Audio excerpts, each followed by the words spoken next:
Hello friends, आज के episode में आप देखेंगे कि भवानी काकू पत्रलेखा से बोलेंगे कि हॉस्पिटल फ़ोन मिलाओ पाखी, ज़रा पूछो तो विराट डिस्चार्ज हो गया कि नहीं, घर कब आएगा वो। अश्विनी काकू खुशी खुशी आती हैं, कहती हैं अब उसकी ज़रूरत नहीं है, आ रहा है हमारा बेटा। वहीनी बहुत खुश हो जाती है, कहती है अरे वाह, तुम तो मीठा भी लेकर आई हो। तभी अश्विनी काकू कहती वो इसलिए वहीनी क्योंकि मेरे पास दुगनी खुशी है। पहली खुशी तो ये कि हमारा विराट सही सलामत और बिल्कुल सेफ होकर घर वापस आ रहा है, और दूसरी खुशी ये कि मेरी बेटी यानी मेरी बहू भी वापस आ रही है। भवानी काकू गुस्से में खड़ी होती है और कहती हैं अश्विनी तुम मानी नहीं ना, उस जंगली मुर्गी को घर ले ही आई, तुमसे मैंने कितना मना किया था। तभी विराट और सई अंदर आ ही रहे होते हैं, पर अश्विनी काकू कहती हैं विराट और सई तुम दोनों अभी अंदर मत आओ, वहीं रुक जाओ। फिर वो पत्रलेखा से कहती हैं जाओ पाखी, आरती की थाली लगा के लेकर आओ। पाखी देखती रहती है पर हिलती नहीं।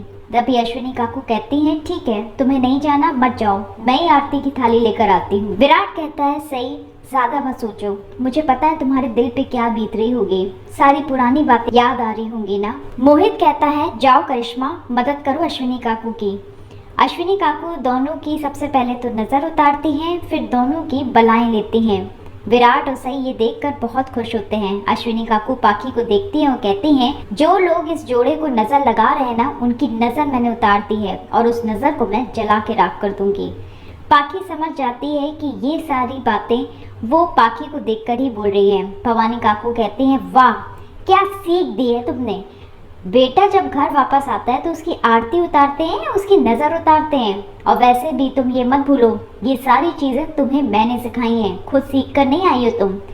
विराट कहता है काकू आप इस घर की नींव हैं, बड़ी हैं, पर आपको अपनी अहमियत बताने या जताने की ज़रूरत बिल्कुल नहीं है। ये मेरी आई है, ये चाहे मेरी आरती करें या नज़र उतारें, दोनों में इनका प्यार झलकता है। सोनाली चाची कहती हैं कि घर में इतने लोग हैं, इतना बड़ा घर है, फिर तुम्हें दूसरे इंसान को लेकर आने की क्या जरूरत थी तुम्हारी सेवा करने के लिए। अश्विनी काकू कहती हैं काम करो, तुम दोनों अपने कान बंद कर लो, क्योंकि हम किसी का बोलना तो रोक नहीं सकते पर सुनना तो रोक सकते हैं ना, हम उनकी बातें सुनेंगे ही नहीं। सई और विराट दोनों अपने कान बंद करते हैं और हंसते हंसते अश्विनी काकू दोनों की आरती उतारती हैं। तभी सोनाली चाची आगे बढ़ती हैं और विराट को बैठाती हैं, पर विराट सोफे पे बैठते ही बहुत अनकंफर्टेबल फील करने लगता है। सही एक पिलो लेकर आती है और सोनाली चाची से कहती है आप थोड़ा साइड में हटेंगी, मुझे ये पिलो रखना है। सही विराट के बगल में एक पिलो रखती है और उसका हाथ बड़े सेफली उठाकर उस पर रख देती है। नीनाद दादा कहते हैं विराट अब तुम ठीक होकर आ गए हो, बिल्कुल रेस्ट करना, तुम्हें रेस्ट की बहुत ज़रूरत है और ड्यूटी अभी से ज्वाइन करने की कोई ज़रूरत नहीं है। विराट कहता है सही मुझे वैसे भी ड्यूटी ज्वाइन अभी करने भी नहीं देगी और मैं खुद नहीं चाहता कि मैं इतनी जल्दी ड्यूटी ज्वाइन करूं, सही है ना मेरा पूरा ध्यान रखने के लिए। भवानी काकू कहती है विराट तुम वापस आ गए, इस बात की मुझे बहुत खुशी है, पर तुम इस लड़की को वापस लेकर क्यों इस घर में आ गए, तुम्हें आना ही नहीं चाहिए था इसको लेकर यहाँ पर। वैसे भी ये मौका परस्त लड़की है, अरे हमारे पास बहुत पैसा है, तुम्हारे लिए एक अच्छी नर्स हम खुद ही रख लेते, इसको लेकर आने की क्या जरूरत थी।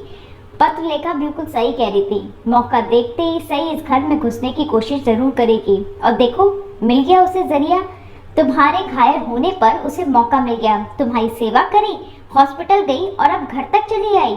यहाँ से तो बड़ा अकड़ के गई थी कि मैं कभी भी इस घर में पैर नहीं रखूंगी, अब क्या हो गया, भूल गई सारी बातें। सही कहती है कि मैं कुछ भी नहीं भूली काकू, मैं इस घर में बहू की हैसियत से नहीं आई हूँ, मैं सिर्फ विराट सर की सेवा करने आई हूँ। एक बार विराट सर बिल्कुल ठीक हो जाए तब मैं इस घर को छोड़ के फिर वापस चली जाऊंगी। आपको गड़ी हुई बातें बताने की जरूरत नहीं है, मुझे सब कुछ बहुत अच्छे से याद है। अश्विनी काकू कहती है ये विराट की पत्नी है और इसका पूरा हक है विराट की सेवा करने का। नीनाद दादा कहते हैं अच्छा, पत्रलेखा तो हॉस्पिटल में सेवा कर ही रही थी ना विराट की, फिर इसने क्या किया, उसे बाहर भेज दिया कि जाओ घर जाओ।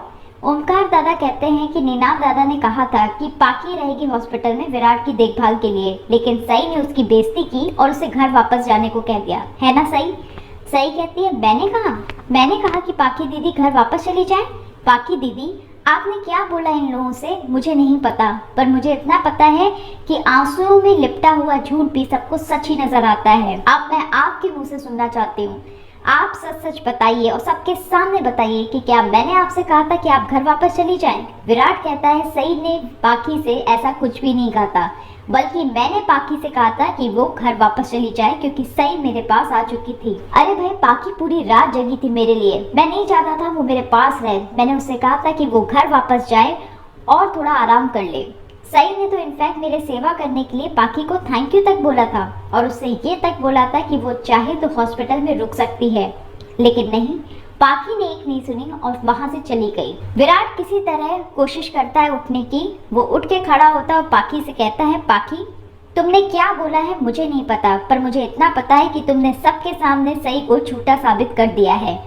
तुम्हें तो मैंने कहा था ना वापस जाने के लिए, फिर तुमने सई का नाम क्यों लिया? अब क्या तुम सबके सामने मुझे भी झूठा साबित करना चाहती हो? जवाब दो पाखी, आज तुम्हें बोलना ही होगा और वो भी सबके सामने। क्या तुम्हें हॉस्पिटल से घर आने के लिए मैंने कहा था या सई ने? पाखी कुछ नहीं कहती, बस रोना शुरू कर देती और एपिसोड का दी एंड हो जाता है। कल के एपिसोड में आप देखेंगे कि सई अपने हाथों से जब विराट को खाना खिलाएगी तो विराट उसका हाथ पकड़ के बोलेगा कि सई, तुम्हारे बिना ये घर सूना है, तुम्हारे बिना मैं भी बहुत सूना फील करता हूँ। सई बोलेगी, जाने से पहले मुझे एक रिश्ता और निभाना है विराट सर। ये सब होगा कल के एपिसोड पे। अगर आपको हमारा चैनल पसंद है तो प्लीज़ इसे लाइक शेयर सब्सक्राइब ज़रूर करें।